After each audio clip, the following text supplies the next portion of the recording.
Welcome to जी के G S by Raj sir. आज है 30 सितंबर 2024 और 30 सितंबर से संबंधित जितने भी प्रकार के करंट अफेयर के क्वेश्चन बन सकते हैं वे सारे इंपॉर्टेंट क्वेश्चन इस वीडियो में डिस्कशन करने वाले हैं। तो चलिए वीडियो में आगे बढ़ते हैं, बातचीत करते हैं। अगर अभी तक आपने चैनल को सब्सक्राइब नहीं किया है तो पहले चैनल को सब्सक्राइब करें, बेल आइकन को दबाएँ ताकि आगामी वीडियो की नोटिफिकेशन आपको मिल सके। चलिए पहला क्वेश्चन देखते हैं, बातचीत करते हैं। हाल ही में विश्व हृदय दिवस कब मनाया गया? तो राइट आंसर बताएंगे दोस्तों 29 सितंबर को। कब मनाया गया? 29 सितंबर को विश्व हृदय दिवस मनाया गया। अच्छा, 29 सितंबर को विश्व हृदय दिवस महत्वपूर्ण अवसर है। इसका उद्देश्य हृदय स्वास्थ्य के प्रति जागरूकता बढ़ाना और हृदय रोगों की रोकथाम को मोटिवेट करना इस दिन का उद्देश्य है ना। इसलिए हम विश्व हृदय दिवस मनाते हैं। चलिए इम्पोर्टेंट डे वाला क्वेश्चन है तो इम्पोर्टेंट डेट देख लेते हैं सितंबर मंथ के। 1 सितंबर को इंडिया पोस्ट पेमेंट बैंक का 7वां स्थापना दिवस मनाया गया। 2 सितंबर को विश्व नारियल दिवस मनाया गया। 3 सितंबर को गगनचुंबी इमारत दिवस। 5 सितंबर को अंतर्राष्ट्रीय चैरिटी दिवस। 6 सितंबर को राष्ट्रीय पुस्तक वाचन दिवस।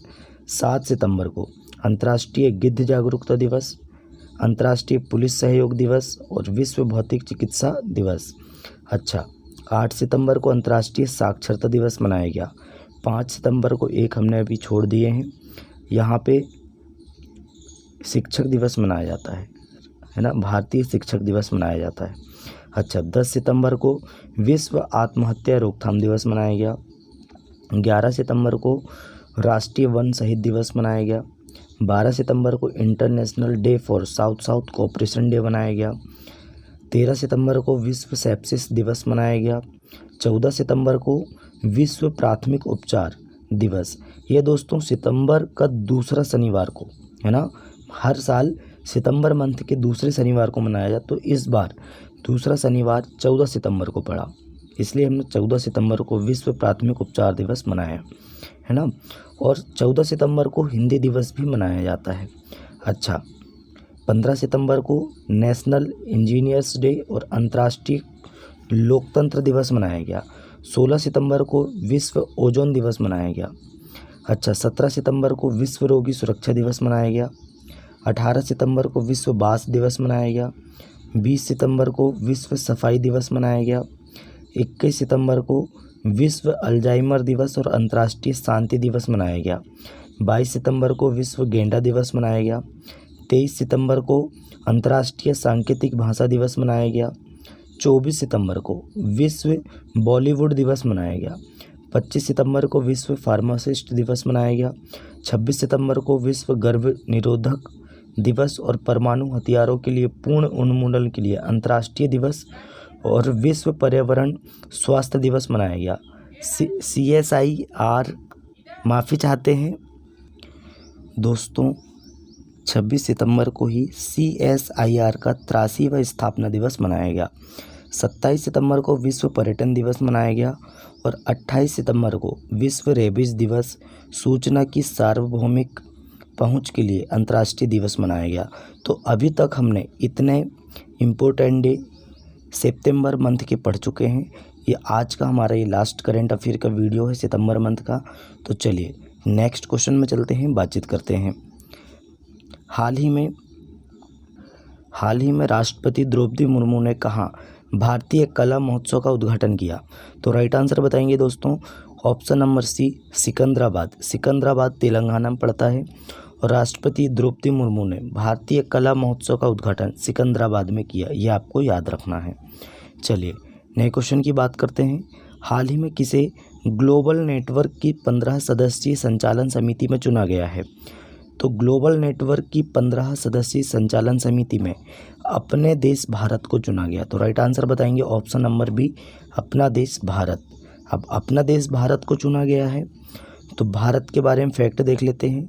भारत जल्द ही अपना कार्बन बाजार शुरू करेगा। भारत की हॉकी टीम ने 5वीं बार एशियन चैंपियनशिप ट्रॉफी का खिताब जीता है। भारत 2028 तक अपना भारतीय अंतरिक्ष स्टेशन स्थापित करेगा। भारत विश्व का दूसरा सबसे बड़ा 5G स्मार्टफोन बाजार बना है। भारत दुनिया में सबसे बड़ा प्लास्टिक प्रदूषक बनकर उभरा है। भारत वैश्विक साइबर सुरक्षा सूचकांक में टियर 1 पर पहुंच गया है। अच्छा, भारत ने ऑपरेशन सद्भाव शुरू किया है। इंदिरा गांधी इंटरनेशनल एयरपोर्ट, इसने दोस्तों शुद्ध शून्य कार्बन उत्सर्जन का दर्जा हासिल किया है। इतने फैक्ट आपको याद रखना है भारत से संबंधित। नए क्वेश्चन है, हाल ही में भारतीय एथलीट गुलवीर सिंह ने जापान में वर्ल्ड एथलेटिक्स कॉन्टिनेंटल टूर में पुरुषों की 5000 मीटर दौड़ में कौन सा पदक जीता है? तो ये हैं दोस्तों गुलवीर सिंह, ये आप देख सकते हैं, ये हैं गुलवीर सिंह और इन्होंने 5000 मीटर की दौड़ में स्वर्ण पदक जीता है। ये आपको याद रखना। ऑप्शन नंबर सी इस क्वेश्चन का राइट आंसर हो जाएगा। और ये प्रतियोगिता कहाँ हुई है? तो ये प्रतियोगिता जापान में शुरू हुई है ना, ये आपको याद रखना है। अच्छा, नए क्वेश्चन की बात करें, हाल ही में बीसीसीआई ने कहाँ राष्ट्रीय क्रिकेट अकादमी का उद्घाटन किया है? तो BCCI board of control for cricket in India इसका फुल फॉर्म है। और इसने दोस्तों बेंगलुरु में राष्ट्रीय क्रिकेट अकादमी का उद्घाटन किया है। ऑप्शन नंबर बी इस क्वेश्चन का राइट आंसर हो जाएगा। नए क्वेश्चन की बात करते हैं, हाल ही में राष्ट्रीय दक्षिण कोरिया सरकार ने किस अभिनेत्री को सम्मानित किया है? तो जो भारतीय अभिनेत्री हैं Anushka Sen, option number C इस क्वेश्चन का राइट आंसर हो जाएगा।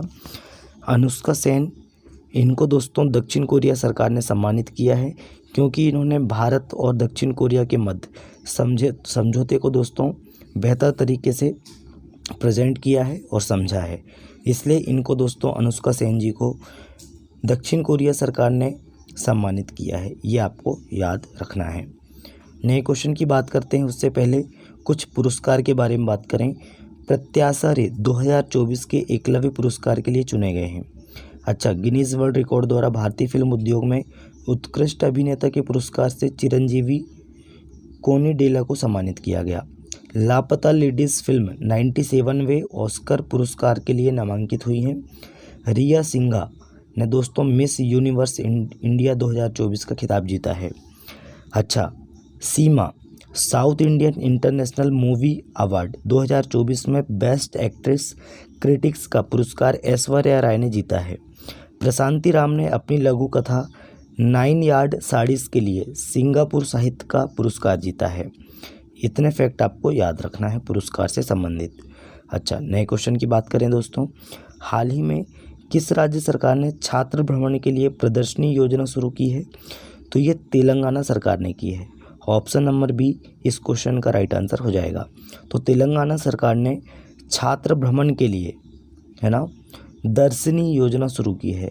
ये दोस्तों 2nd क्लास से पोस्ट ग्रेजुएशन तक के जो भी विद्यार्थी हैं और तेलंगाना में जितने भी घूमने के पर्यटन स्थल हैं वहाँ पे इनको घुमाया जाएगा इस योजना के तहत, दर्शनी योजना, ये आपको याद रखना है। अच्छा, तेलंगाना की बात करें, तेलंगाना की राजधानी है हैदराबाद, सीएम है रेवंत रेड्डी और तेलंगाना के गवर्नर हैं जिष्णु देव वर्मा। अच्छा, तेलंगाना में दोस्तों कवल अमरावत टाइगर रिजर्व है, कासु ब्रह्मानंद रेड्डी, महावीर हरिना वनस्थली और मृगावणी ये नेशनल पार्क है, ये आपको याद रखना है। तेलंगाना की बात करें तो मुक्केबाजी निखत जरीन को तेलंगाना पुलिस में डीएसपी नियुक्त किया गया है। किसे? निखत जरीन को। तेलंगाना के मुख्यमंत्री द्वारा नई एमएसएमई नीति 2024 का शुभारंभ किया गया। तेलंगाना के सुदूरवन क्षेत्र में पहला कंटेनर स्कूल खुला। 2 दिवसीय ग्लोबल आर्टिफिशियल इंटेलिजेंस शिखर सम्मेलन 2024 हैदराबाद में आयोजित किया गया। तेलंगाना सरकार अगले शैक्षणिक वर्ष में एक खेल विश्वविद्यालय स्थापित करेगी और हैदराबाद एयरपोर्ट ने इंडिया ट्रेवल अवार्ड में सर्वश्रेष्ठ हवाई अड्डे का पुरस्कार जीता है। तेलंगाना सरकार ने टीबी मुक्त नगर पालिकाओं को हासिल करने के लिए प्रोजेक्ट स्वास्थ्य नगरम लॉन्च किया है और तेलंगाना के मुख्यमंत्री ने राजीव गांधी सिविल्स अभय हस्तम योजना शुरू किया है, ये आपको याद रखना है। नए क्वेश्चन की बात करते हैं। नए क्वेश्चन है, हाल ही में कहाँ एडीबी द्वारा वित्त पोषित 530 करोड़ रुपए की पेयजल परियोजना की आधारशिला रखी गई है? किसके द्वारा? ADB Asian development bank. इसका मुख्यालय कहाँ है? तो इसका मुख्यालय मनीला फिलीपींस में, ये आपको याद रखना है। तो इसने दोस्तों त्रिपुरा में कहाँ पे? त्रिपुरा में 530 करोड़ रुपए की पेयजल परियोजना की आधारशिला रखी है। ऑप्शन नंबर सी इस क्वेश्चन का राइट आंसर हो जाएगा। अच्छा, तो अब त्रिपुरा की बात करते हैं। तो त्रिपुरा की राजधानी क्या है दोस्तों? अगरतला। सीएम है मानिक शाह और गवर्नर है इंद्रसेना रेड्डी। ये आपको याद रखना है। तेलंगाना के बारे में अगर बात करें दोस्तों, त्रिपुरा में नवनिर्मित सिद्धेश्वरी मंदिर का उद्घाटन हुआ है। दिव्य कला मेला 2024 का उद्घाटन अगरतला में हुआ है। ई कैबिनेट प्रणाली लागू करने वाला चौथा राज्य त्रिपुरा बना है। त्रिपुरा सरकार ने महिलाओं के लिए गुलाबी शौचालय स्थापित करने की घोषणा की है। त्रिपुरा में महाराजा वीर विक्रम की 115वीं जयंती मनाई गई। त्रिपुरा में ऐतिहासिक खर्ची पूजा शुरू हुई है। सौरभ गांगुली त्रिपुरा के टूरिज्म के ब्रांड एम्बेसडर बने हैं। त्रिपुरा के मुख्यमंत्री ने स्वदेशी मसाला वितरण कार्यक्रम का उद्घाटन किया है। इतने फैक्ट आपको त्रिपुरा के बारे में याद रखना है। नए क्वेश्चन की बात करते हैं। हाल ही में उदयनिधि स्टालिन को किस राज्य का उप मुख्यमंत्री बनाया गया है? तो दोस्तों उदयनिधि ये एम.के. स्टालिन के बेटे हैं, जो कि तमिलनाडु के सीएम हैं। एम.के. स्टालिन और उनके बेटे उदयनिधि स्टालिन ये तमिलनाडु के उप मुख्यमंत्री बने हैं। तो राइट आंसर हो जाएगा ऑप्शन नंबर बी, तमिलनाडु। अच्छा, तमिलनाडु की बात करें तो तमिलनाडु की राजधानी है चेन्नई। सीएम है एम.के. स्टालिन और गवर्नर है आर.एन. रवि। अच्छा, तमिलनाडु दोस्तों भारत में लौंग का सबसे बड़ा उत्पादक राज्य है। ये भी आपको याद रखना है, बहुत इंपॉर्टेंट क्वेश्चन है। आगामी एग्जाम में ये क्वेश्चन बिल्कुल आपके लिए तैयार रहेगा आने के लिए, है ना। चलिए बात करते हैं नए क्वेश्चन की। नए क्वेश्चन से पहले तमिलनाडु के फैक्ट देखना हमको बहुत ज़रूरी है। भारत ने अपना पहला दोबारा इस्तेमाल होने वाला हाइब्रिड रॉकेट रूमी-1 ये चेन्नई के थिरुविंदई में लॉन्च किया। बहुपक्षीय वायु अभ्यास तरंग शक्ति 2024 तमिलनाडु में शुरू हुआ। तमिलनाडु सरकार ने परिवारों के उत्थान के लिए नींगल नलामा योजना शुरू की है। तमिलनाडु के मुख्यमंत्री ने एक राष्ट्र एक चुनाव और परिसीमन प्रक्रिया के खिलाफ प्रस्ताव पेश किया है। आदिवासी महिला, इनका नाम है दोस्तों श्रीपति, ये तमिलनाडु की सिविल जज बनी है। हुंडई आईआईटी मद्रास तमिलनाडु में हाइड्रोजन इनोवेशन वैली स्थापित करेंगे। टाटा पावर ने तमिलनाडु में 70,000 करोड़ रुपए के निवेश की घोषणा की है। इतने फैक्ट आपको तमिलनाडु के बारे में याद रखना है। नए क्वेश्चन है, हाल ही में एन दारूवाला का निधन हुआ, वे कौन थे? तो एन दारूवाला ये हैं एन दारूवाला, इनका हाल ही में निधन हो गया है। ये एक अंग्रेजी कवि थे। ऑप्शन नंबर सी इस क्वेश्चन का राइट आंसर हो जाएगा। नए क्वेश्चन की बात करते हैं दोस्तों। हाल ही में OECD ने फाइनेंशियल ईयर 2025 में भारत की वृद्धि दर कितने प्रतिशत रहने का अनुमान लगाया है? तो 6.7%। कितना दोस्तों? 6.7% OECD ने दोस्तों फाइनेंशियल ईयर है हमारा 2025 में भारत की वृद्धि दर 6.7% रहने का अनुमान लगाया है। नए क्वेश्चन की बात करते हैं। नए क्वेश्चन है, हाल ही में किसने दिल्ली उच्च न्यायालय के मुख्य न्यायाधीश के रूप में शपथ ली है? तो दिल्ली उच्च न्यायालय के मुख्य न्यायाधीश के रूप में जस्टिस मनमोहन, इन्होंने दोस्तों दिल्ली उच्च न्यायालय के मुख्य न्यायाधीश के रूप में शपथ ली है। ये हैं जस्टिस मनमोहन जी। नए क्वेश्चन की बात करते हैं, उससे पहले नियुक्तियां हैं। तो अमरप्रीत सिंह को अगले वायुसेना प्रमुख के रूप में नियुक्त किया गया। केंद्र सरकार ने जस्टिस तासीर अवस्थान को जम्मू कश्मीर और लद्दाख उच्च न्यायालय का मुख्य न्यायाधीश नियुक्त किया। केंद्र सरकार ने SS रामचंद्र राव को झारखंड उच्च न्यायालय का मुख्य न्यायाधीश नियुक्त किया। तैयब इकराम को लगातार दूसरे कार्यकाल के लिए फिच का अध्यक्ष नियुक्त किया गया। Salima Imtiaz ICC umpire panel में शामिल होने वाली पाकिस्तान की पहली महिला बनी। अडानी ग्रीन एनर्जी ने सौरभ शाह को CFO नियुक्त किया है। अमृत मोहन प्रसाद को सशस्त्र सीमा बल का महानिदेशक नियुक्त किया गया। इतने फैक्ट आपको याद रखना है। नए क्वेश्चन की बात करते हैं। हाल ही में किस देश की क्रिकेट टीम के चयनकर्ता मोहम्मद यूनुस ने इस्तीफा दिया है? तो ये पाकिस्तान की क्रिकेट टीम के चयनकर्ता थे मोहम्मद यूनुस, और इन्होंने हाल ही में अभी इस्तीफा दे दिया है। तो ऑप्शन नंबर बी इस क्वेश्चन का राइट आंसर हो जाएगा पाकिस्तान। अब पाकिस्तान की बात करें तो पाकिस्तान की राजधानी है इस्लामाबाद। करेंसी है दोस्तों पाकिस्तानी रुपया। प्राइम मिनिस्टर हैं शहबाज शरीफ और प्रेसिडेंट हैं आसिफ अली जरदारी। इतने फैक्ट आपको पाकिस्तान के बारे में याद रखना है। और देखते हैं सलीमा इम्तियाज़ ICC अंपायर पैनल में शामिल होने वाली पहली पाकिस्तान की महिला बनी है। ताहिर जमान को पाकिस्तान की हॉकी टीम का मुख्य कोच नियुक्त किया गया। पाकिस्तान ने IMF को 3.6 बिलियन USD से अधिक ब्याज का भुगतान किया है। पाकिस्तान ने अर्थव्यवस्था को बढ़ावा देने के लिए वीज़ा नीति को आसान बनाया है। आलिया नीलम ने पाकिस्तान की पहली महिला जज के रूप में शपथ ली है। पाकिस्तान ने नए सैन्य अभ्यास आज़म-ए-इस्तेहकाम की शुरुआत की है। मोहम्मद वसीम पाकिस्तान महिला क्रिकेट टीम के मुख्य कोच नियुक्त हुए हैं। पाकिस्तान के दिग्गज अंपायर हैं अलीम डार ने दोस्तों अंतर्राष्ट्रीय अंपायरिंग से संन्यास की घोषणा की है।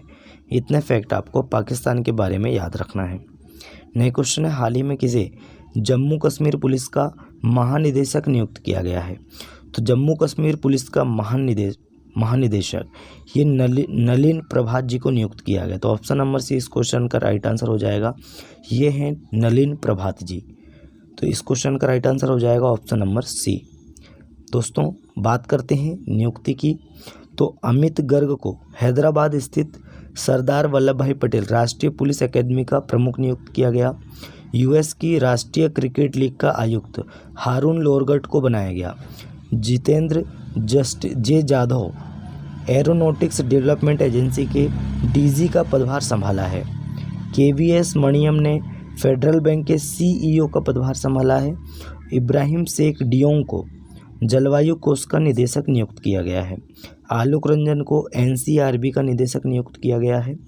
और कलिकेश सिंह देव को NRAI का अध्यक्ष नियुक्त किया गया है। तो इतने फैक्ट आपको नियुक्ति से संबंधित याद रखना है। नए क्वेश्चन है, हाल ही में किस देश के प्रधानमंत्री एंड्रयू हेलनेस भारत की यात्रा पर आएंगे? तो ये दोस्तों कहाँ के हैं? जमैका के प्रधानमंत्री हैं एंड्रयू होलनेस। इनका नाम है एंड्रयू होलनेस और ये जमैका देश के प्रधानमंत्री हैं और ये भी भारत की यात्रा पर आएंगे, ये आपको याद रखना है। अब जमैका देश की बात करें तो जमैका की राजधानी क्या है? किंगस्टन। करेंसी क्या है? जमैकिन डॉलर। और प्रधानमंत्री कौन है? Andrew wholeness. ये आपको याद रखना है। तो दोस्तों आज का हमारा करंट अफेयर यहीं समाप्त होता है। वीडियो कैसा लगा कमेंट करके बताएं। अपने दोस्तों में ज़्यादा से ज़्यादा वीडियो को शेयर करें, लाइक करें और चैनल को सब्सक्राइब करें।